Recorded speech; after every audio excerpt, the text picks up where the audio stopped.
it is Nicole here from Tradies Online Toolbox, and in this video I'm going to walk through how you set Google Search Console up for your website.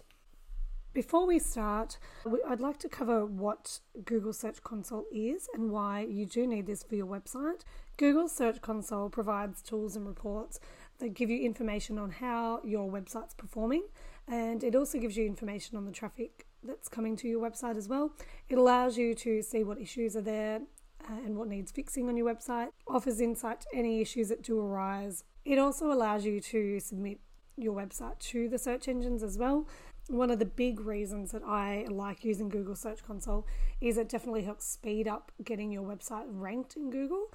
So that means that being listed within the search engine results. So let's jump to it. It's fairly straightforward. There are two things that you will need. One being a Google account and two being your website hosting login. So we need to upload something to your website.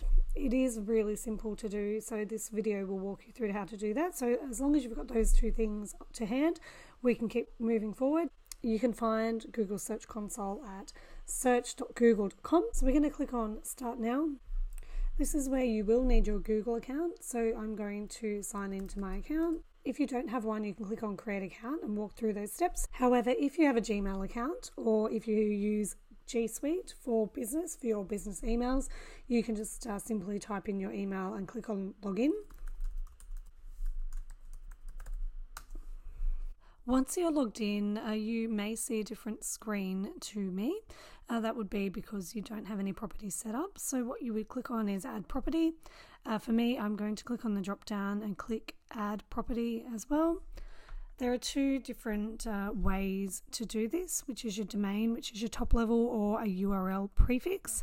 So the preference would be to use your domain. What this does is it gives you access to all of your subdomains and any, whether you're using HTTPS or HTTP. Whereas the URL prefix allows you to be quite specific about which URL you're trying to track.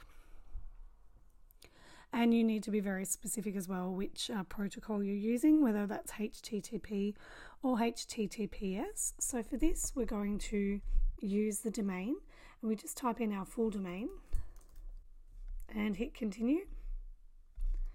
And this is going to verify the property. So what it's going to do is it's going to give us a way to verify our domain, and this is done through the website hosting, which is what's called a DNS record. And we're going to create a text record. So this is where we're going to copy that whole value. So click on the copy button, and we're going to jump over to our website hosting account. I always click on the advanced DNS zone editor. And then what we're going to do is in here, we're going to choose text.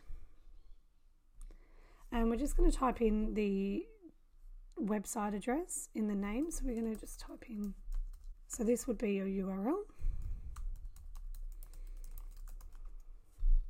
The TTL needs to be 14400, and then the data would be the string that we've copied over from here. Click on Add Record, and we're going to jump back over to the Google Search Console and click on Verify. Great, so now that's saying it's been verified, and you can click on Go to Property. So within the next couple of days, you'll start seeing performance information on your website.